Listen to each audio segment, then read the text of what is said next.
A single mother pulled a stranger from the brink of death in the wilderness, but as he healed, a shocking truth surfaced, changing both their lives forever.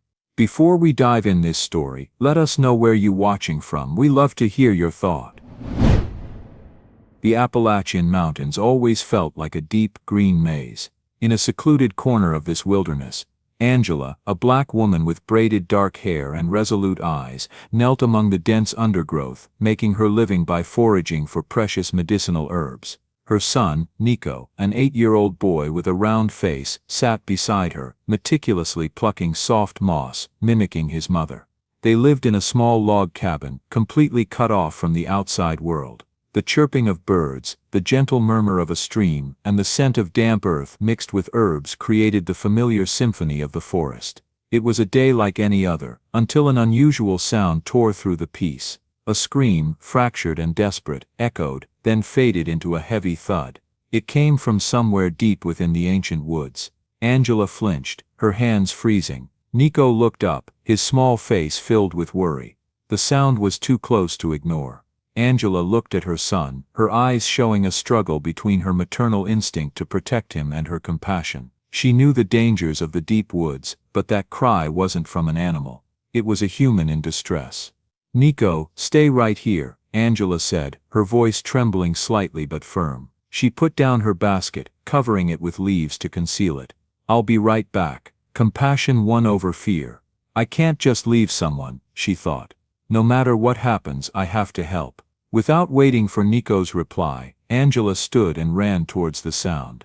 With each step, her feet crunched on the decaying leaves, her heart pounding in her chest. She pushed through thick bushes. As she got closer, the smell of damp earth and moss grew stronger, mixed with the metallic scent of blood. Finally, she reached a narrow rock crevice, hidden by large boulders and tangled vines. Angela cautiously peered down. The darkness was profound, but she sensed the presence of a living being struggling within. With no tools but her bare hands, Angela began to dig around the crevice, her fingernails cracked, her palms scraped raw and bleeding. The sheer force of her will, and her determination to save a life overcame all pain. Nico stood nearby, silently offering her a branch to help. Little by little, the soil and rocks gave way, widening the entrance. Angela reached her fingers down, trying to find a foothold. She pulled with all her might. There was a faint stir below, then with one final desperate tug, a human form emerged from the darkness. A warm, foul-smelling breath escaped. She coughed, choking. A white man, about 45 years old, lay there, almost unconscious, his clothes torn, his skin pale and covered in blood and mud. He tried to move but collapsed. Angela extended her hand. "Give me your hand," she said. "Come on, I'll help you." He struggled to lift his arm. Angela gripped it and pulled him up with all her strength. He crawled out of the deep hole like a reborn ghost, still breathing, but utterly exhausted. Angela helped him to the ground. His lips moved, whispering a few sounds before he completely faded. He lay unconscious, motionless on the forest floor. Angela pressed her fingers to his neck. He was alive but fading fast. Nico looked at his mother, his small face hardening. This was a huge sacrifice. They were deep in the woods, dusk was falling, and now they had an unconscious stranger who needed help. Angela looked at her half-empty herb basket. To earn their meager coins, they had to work hard and walk for hours. Bringing a grown man home meant they would return empty-handed.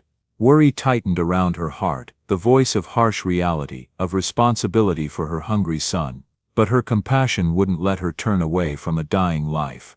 "I can't let a life die before my eyes," she thought. The decision was made. She immediately checked his injuries. A large gash on his leg was still oozing blood. She quickly tore a piece of fabric from the hem of her shirt, pressing it tightly on the wound to stop the bleeding.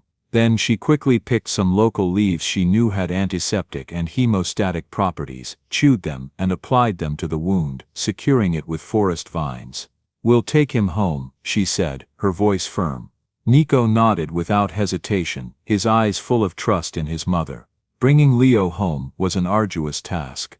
Angela almost had to carry him, with Nico trying to help half-heartedly. Night had fallen over the forest, as the mother and son led Leo, step by step, along the familiar trails. Angela's small log cabin nestled among tall trees. Inside, the cramped space barely fit a simple bed, a small dining table, and a few old chairs. Angela usually moved her wood stove to the back porch to cook and brew her herbal remedies. Through the creaky door, they brought the heavy man into the cramped living room. Angela decided to give their only bed to the stranger. She hung an old blanket on a vine, stretched across the room to create some privacy. Despite the inconvenience, Angela didn't mind. Angela laid Leo on the bed, carefully supporting his head. He lay there, pale and disheveled, breathing heavily. Nico huddled next to his mother, his eyes filled with worry as he looked at the stranger. "Mom, is he going to be okay?" Nico whispered, "I don't know, my love, but I will take care of him." Angela replied, her voice filled with determination. The constant worry for Nico's safety was always present, but kindness had won. She took an old oil lamp and placed it on the table beside the bed. The flickering yellow light cast shadows on Leo's flushed, sweaty face. He shivered under the thin blanket, and when he stirred, his voice was hoarse with fever. "Too dark, can't see, rocks rolling, fell down too high," he mumbled deliriously. "Ethan, where's Ethan?" Angela sat down by the bed, watching him anxiously.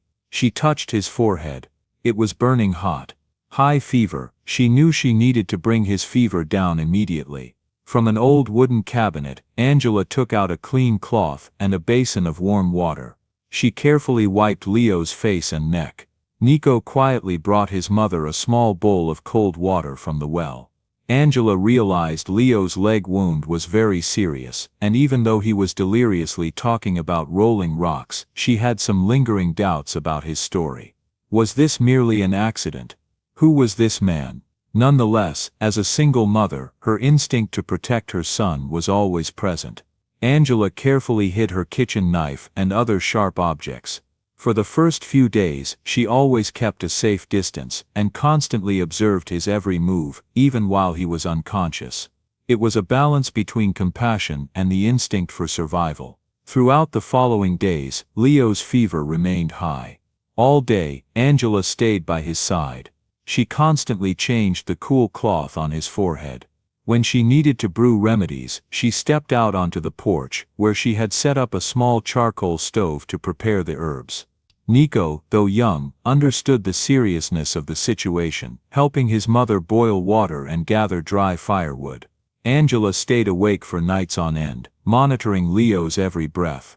At times, Leo fell into a deep coma, his breath so faint that Angela thought he wouldn't make it. In a delirious state, Leo mumbled fragmented sentences. "Ethan, what did he do? GPS wrong, wrong way." Angela shivered slightly. His delirious words reinforced her doubts about the accident. After nearly a week battling death, Leo's fever finally began to subside slightly. He was still very weak, his gaze only a hazy squint. Angela gently brought a warm bowl of soup into the room. She had made a simple soup with broth, a few potatoes, and some wild greens. Angela gently helped him up and slowly spoon-fed him. He swallowed with difficulty, his face expressing discomfort. This simple meal was clearly far from the luxurious feasts he was used to. Annoyance briefly flickered across his face, but he said nothing. "Just a little more," Angela said softly, her voice full of patience. "You need strength to get better." Leo just nodded slightly, trying to swallow a few more spoonfuls of soup, but then he turned his face away, refusing. Silence filled the small room. Angela didn't judge, she just observed. After clearing the dishes, Angela returned to the living room and sat down beside Nico, who was sound asleep. She heard Nico cough in his sleep and quickly pulled an extra blanket over him, her heart heavy with the burden on her shoulders. That night, Angela barely slept. She was always listening for the slightest sound from the next room. She curled up on the floor next to Nico, trying to snatch some sleep, but her mind was constantly tense. After nearly a week of Angela's dedicated care, Leo finally opened his eyes, fully awake. Angela was startled by the change in his gaze. No longer hazy from fever, his ash-gray eyes now held a clear, sharp look. "Water," he rasped. Angela quickly poured water and gently helped him up. He drank slowly. When his thirst subsided, he looked around the small room, his eyes resting on Angela's face. Leo squinted, trying to read Angela's expression, a habit ingrained from his world full of deceit. He looked at Angela, from her simple clothes to the old humble room. He tried to sit upright, but his body was still too frail. "Who are you?" he asked, his voice still hoarse but sharper. "Where am I?" "You're at my cabin," Angela replied. "I found you in the woods. You were badly hurt." Leo tried to remember, but his head throbbed. Fragmented memories surfaced: darkness, coldness, despair. He remembered hiking with Ethan, his younger brother, when a sudden storm hit. Then his GPS device suddenly showed wrong directions, leading him to his near death. He tried to call Ethan, but only received terrifying silence.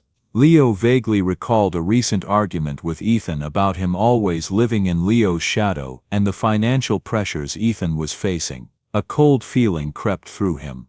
No way, he told himself. Ethan would never do that. But the seed of doubt had been planted. "I'm Leo," he said.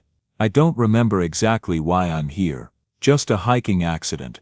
I was with my brother Ethan, but then my GPS device, it malfunctioned and gave me wrong directions." Angela didn't pressure him. She knew that patience was key for a wounded person to open up. In the following days, Leo gradually regained his strength. He was still weak, but he could eat and talk on his own. He only said he was an adventurous hiker who got lost in a storm due to a malfunctioning GPS device while with his brother. Even though Leo was recovering, the burden on Angela and Nico didn't lessen. Every day, Angela still had to wake up early, going deep into the woods with Nico to gather herbs. Nico always followed to help his mother. Nico often wore patched clothes, and their meals were always simple. Angela had to work tirelessly to ensure all three had food. He saw Angela return with aching shoulders, her hands calloused. He also saw Nico, despite being tired, trying to help his mother clean up. Leo couldn't help but be surprised and a little ashamed when he realized the stark contrast in their lives. He had once lived in luxury, never having to worry about meals or sleep, while this mother and son struggled every day to survive. A deep sense of guilt and remorse rose within him. He began to think about his life. The weight of gratitude pressed heavily on Leo's heart. One evening, when Angela was mending Nico's old jacket, Leo looked at her and asked, "Why did you help me? I'm a stranger. You don't know anything about me." Angela looked up, her gaze gentle, sincere, and without any ulterior motive. "Perhaps you're a stranger to the outside world. But when I found you, you were just a person in need of help, and I couldn't abandon you. That's how we live here, Mr. Leo." Leo looked at her, and something in his eyes had changed. The initial skepticism slowly vanished, replaced by a sense of gratitude. Angela's unconditional kindness made him feel a little awkward, but at the same time strangely warm. He began to realize that the help he received wasn't because of his status or money, but simply because of the compassion of a simple woman. It was a raw truth, and it began to break down the firm walls in his soul. Leo's steps were now steadier. Almost a week had passed since Angela brought him into the cabin. His mind had started to sharpen again, eager to connect. One afternoon, as Angela was hanging clothes on the fence behind the cabin, Nico ran to her, his small face full of questions. "Mom, I keep seeing Mr. Leo looking out the window. He looks so sad." Angela looked towards the cabin window. From where Leo lay on the bed, he could see a distant patch of forest, the place where he had fallen. Since waking up, he had often looked out there, his gaze distant as if trying to piece together fragmented memories. "Perhaps he's homesick, my son," Angela said softly, but in her heart, she understood that it was more than just homesickness. That night, after putting Nico to bed, she went to the kitchen to make tea. When she returned to the living room, she saw that Nico's old jacket, which had a tear in the shoulder, had been neatly mended. She slowly turned around. Leo was sitting by the window, holding a cup of tea. "You mended the boy's jacket," she said softly. Leo looked up. "I used to mend a lot when I was little. It was how I relieved stress."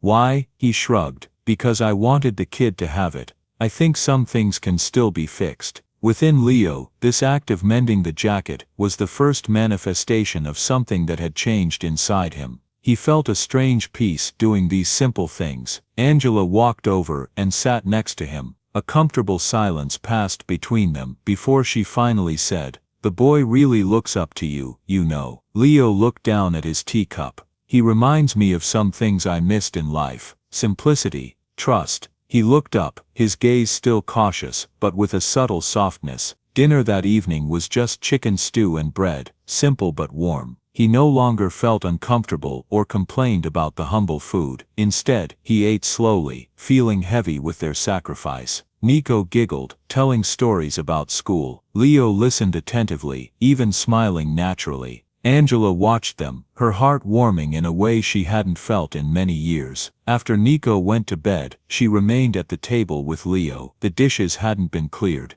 "Thank you," she said. Leo looked up. "For what?" "For being here. For trying. For caring." Leo's voice deepened. "You're the only one who cared about me." He had once had everything, but lacked this essential thing. Angela hesitated, then gently said, "My husband, he had cancer. Everything happened so fast. 6 months from the first symptom to his last breath. I cared for him every day." Leo looked at her, but said nothing. "I watched the man I loved fade away," Angela continued, "but he never had to face the end alone, and I promised myself that no one else would either." Her eyes welled up. "That's why I didn't leave you in that abyss, Leo. That's why I stayed." In that moment, Leo felt a deep connection with Angela. Angela's words completely peeled away his cold exterior, making him realize the true value of compassion. Leo reached across the table, gently touching Angela's hand. "I should have died there," he whispered.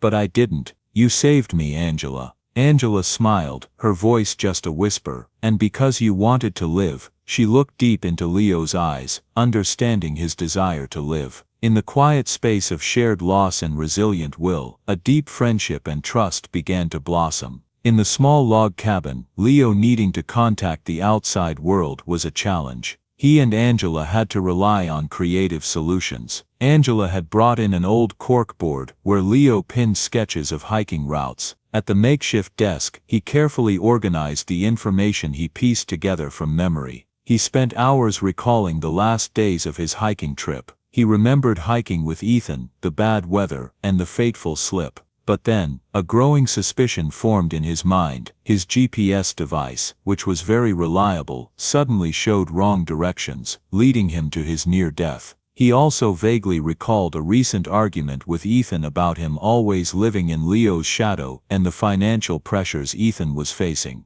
No way, he told himself. Ethan would never do that, but the seed of doubt had been planted. Angela, observing from the corner of the room, knew when to help and when to step back. Today, she leaned over his shoulder as Leo examined an old satellite phone he had asked Angela to buy from a nearby town's second-hand store. She had traded a large amount of precious herbs and a small portion of her savings to get it. Leo had instructed her how to repair the broken antenna to make it work. Leo took a deep breath, looking at the phone in his hand. His face was tense, revealing restlessness and anxiety about the outside world. He looked at Angela, and in that moment, she felt that he was trusting her. "I need to contact my family." Leo mumbled, his voice slightly shaky. "They must have reported me missing, maybe even a search party too." Angela nodded. She didn't ask further, she just stood there, silently, as an affirmation of trust and unspoken support. Leo's eyes lit up. "There's someone, his name is Ben. He's a former military man who works with me now. I taught him an emergency contact code." Leo remembered Ben, a quiet and reliable man who had been with him on many difficult operations. A few hours later, they had confirmation. Ben didn't ask many questions. "Leo," he said softly, through the distorted satellite call, "if this is really you, tell me the operation number we did in Afghanistan." "Phoenix Rising," Leo replied without hesitation. "The hostage rescue operation in 2012. There was a pause, then Ben's voice trembled. "Oh my God, Leo, they said you were dead. They've been searching for you for weeks. Ethan too, he's been devastated." Leo secretly smirked, a bitter smile forming in his mind. Devastated, or afraid that the plan wasn't perfect. Leo told him everything concisely, carefully. No drama, just the facts about the initial accident with Ethan, but he added, "And there's something off about my GPS. I have fragmented memories of it malfunctioning very strangely, giving wrong directions right before I fell into the abyss." Ben, shocked but still loyal, agreed to keep Leo's whereabouts a secret for now, only reporting back to Leo's family that there was a positive sign and Leo was safely cared for, to avoid alarming Ethan, or as a precaution if Ethan was actually involved. Ben also promised to investigate the clues Leo had just revealed. In the following days, Ben secretly sent Leo search reports, topographic maps, and even drone photos. Leo analyzed everything, matching it with his memories. "They searched very close to where I fell, but not deep enough," Leo said, pointing to a spot on the map. Leo also received a preliminary report from Ben about the inspection of his GPS device. The report confirmed Leo's suspicion: the device had been subtly tampered with. It wasn't a technical error, but intentionally reprogrammed to give wrong directions. Ben explained that a tech expert he knew had discovered this. Furthermore, Ethan had had access to Leo's climbing equipment for maintenance checks a few days before the fateful trip, and his climbing equipment was also in perfect condition. "No way," Leo mumbled, his eyes narrowing as the last pieces began to fit together. "So then, that wasn't an accident. That was Ethan." He didn't finish the sentence, but the name came out of his lips, carrying with it unspeakable shock and pain. Within Leo, a storm of emotions erupted: shock, the agony of realizing his own brother might have betrayed him, anger at being deceived. His entire worldview suddenly crumbled. He understood that this betrayal was more painful than any physical wound. Angela looked at him. "So what will you do now?" she asked. "I need to recover completely," Leo said, his eyes fixed on a blurry photo of his son on the phone screen. His face showed a fleeting hint of regret and determination. "And after that, I'll go back, not just to live, to appreciate what I've received, but also to find out the truth." "Ethan, my brother, why?" He was still stunned, but his resolve was clear. With his health almost fully recovered, Leo began to prepare for his journey back. He was no longer the unconscious, exhausted man Angela had found in the deep hole. Now, his eyes shone with determination, mixed with a hidden pain. He focused on training to regain his strength. Angela and Nico watched silently. They knew this man was about to leave. Before leaving, Leo knew he couldn't depart without repaying Angela and Nico for their kindness. He had witnessed how hard they struggled to care for him while maintaining their own lives. He sat down with Angela and Nico. This time, he didn't just thank them, he opened up. "Angela," Leo began, his voice low and thoughtful, "I had everything, but I lost so much. Here with you and Nico, I finally understood what peace and authenticity truly mean. You gave me not just my life, but a lesson in compassion that money could never buy. It made me reevaluate everything." He looked into Angela's eyes, his own filled with deep remorse and profound gratitude. "I once lived in a world where I thought everything could be bought, but you proved otherwise." In Leo's words, there was not only gratitude but also an acknowledgement of his past mistakes. He felt a sense of relief to express himself, and a new determination to live differently. He turned to Nico, smiling softly. "The boy taught me that happiness isn't about luxury, but about the simplest things, like laughter and trust.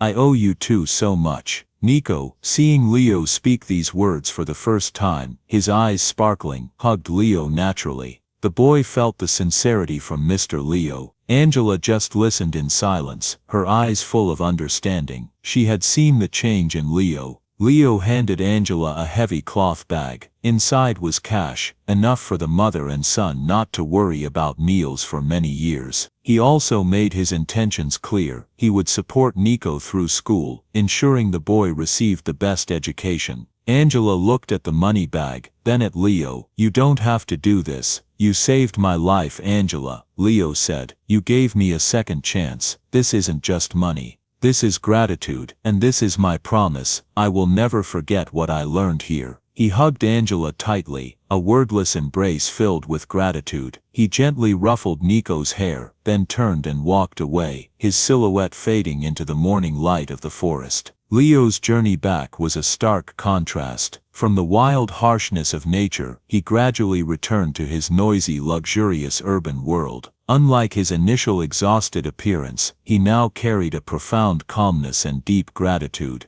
He no longer viewed the world through the eyes of someone who only knew power and self-interest. He carried with him lessons about compassion, resilience, and the true meaning of life. When Leo returned, news of his miraculous survival spread everywhere. Family and friends welcomed him back as someone returned from the dead. They threw lavish parties. Ethan, his beloved younger brother, rushed to hug him, tears streaming down his face. "Brother, you're alive. I thought I lost you," Ethan said, his voice choked. Leo looked into his brother's eyes, trying to find any sign of deceit, of betrayal. He saw relief, but also a vague fear hidden within. Leo's heart ached, a feeling of conflict between his love for his brother and the cold doubt that was growing. Could I be wrong? He wondered, but the fragmented memories of the abyss still haunted him. However, the fragmented memories of the fateful moment in the abyss still haunted him. He remembered the feeling of being with Ethan, Ethan's scream when he fell, and then the terrifying silence. That voice, now, was no longer vague. It was Ethan's voice. Leo began his own silent investigation. He contacted Ben, who had always been loyal to him. Ben had gathered some crucial information: Ethan's secret loans, suspicious meetings, and most importantly, a tech expert had analyzed Leo's GPS data and found that it had been subtly tampered with, intentionally misguiding him. Additionally, an anonymous witness had seen Ethan near the canyon area at the time of the accident.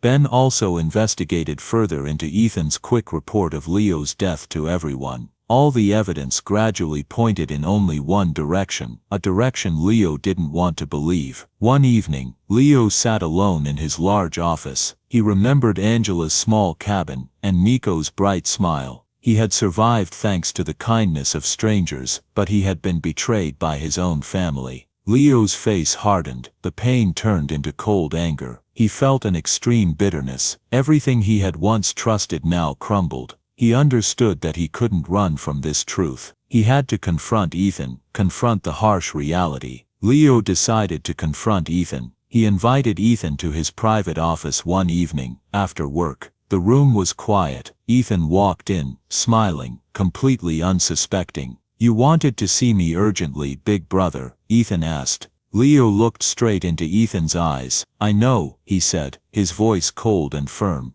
"I know what you did. No, you must have a fever and are rambling. I'm your brother." Ethan took a step back, his body trembling. He tried to deny it, but his eyes betrayed everything: fear, guilt, and a hint of long-hidden hatred. Now, Leo clearly saw the truth in Ethan's eyes. There was no longer any doubt, only painful certainty. The disappointment and betrayal had reached their peak. He felt his heart shatter. He understood that to mend his life, he had to face this pain.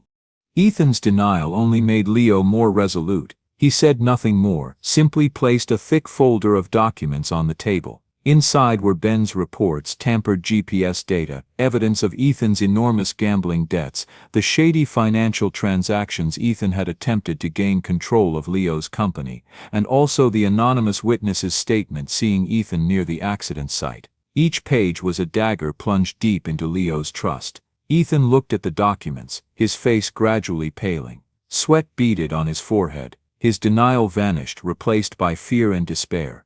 He knew he had been exposed. "Why?" Leo asked, his voice no longer angry, only pain and extreme weariness. "Why did you do it?" Ethan slumped into the chair, all his arrogance shattering into fragments. He began to stammer, both scared and hateful. "You were always better. You were always the center of attention. Everyone always compared me to you. I'm tired of it, Leo. I'm deep in debt, my business is failing, and you're always successful. I thought it was the only way to escape your shadow, to get everything that should have been mine." Leo listened, his heart broken, not from the loss of assets, but from the breakdown of their brotherhood. He looked at his brother, No longer the sibling he loved and protected, but someone blinded by greed and envy. After that night, Leo submitted all the evidence to the authorities. The case was quickly investigated, and Ethan was arrested on charges of attempted murder. This news rocked the business world and the media. Leo did not appear publicly or make any comments. He needed time to heal, not just physical wounds but also those of his soul. In the weeks that followed, Leo spent time reorganizing his life. He stepped down from his main executive position at the company, handing over operations to Ben, and began to get involved in charitable activities, especially nature conservation projects and community support. He used his money to establish a fund to help people in difficult circumstances in rural areas, starting with the Appalachian region. He also secretly sent money to Angela and Nico periodically, not to control their lives, but to ensure they had a better future. One day, Leo drove back to the Appalachian region. He didn't tell Angela beforehand. He just wanted to see them again, to know that they were okay. He found Angela and Nico working in the garden, around the log cabin. The cabin was now sturdier, with a new roof and vibrant flower pots. Angela looked healthier, and Nico was taller, sporting a radiant smile. When Nico saw Leo, the boy cheered Mr. Leo, and ran to hug him. Angela smiled, a truly warm and peaceful smile. Leo stayed for a few days, helping Angela repair the house, and exploring the forest with Nico. He didn't talk about the past, or about Ethan. They talked about life, about nature, and about small dreams. Leo felt a peace he had never had in his old world. Finally, it was time for Leo to leave. He didn't know when he would return, but he knew this was where he had found himself. "Thank you, Leo," Angela said as he prepared to leave. "For everything." Leo nodded. "It's nothing, Angela. You and Nico taught me more than anything I've ever known." Leo returned to his world, but he was a different person. He was still a successful businessman, but no longer obsessed with power or money. He lived a life of purpose, contributing to society and finding peace in simple things. Join us to share meaningful stories by hitting the like and subscribe buttons. Don't forget to turn on the notification bell to start your day with profound lessons and heartfelt empathy.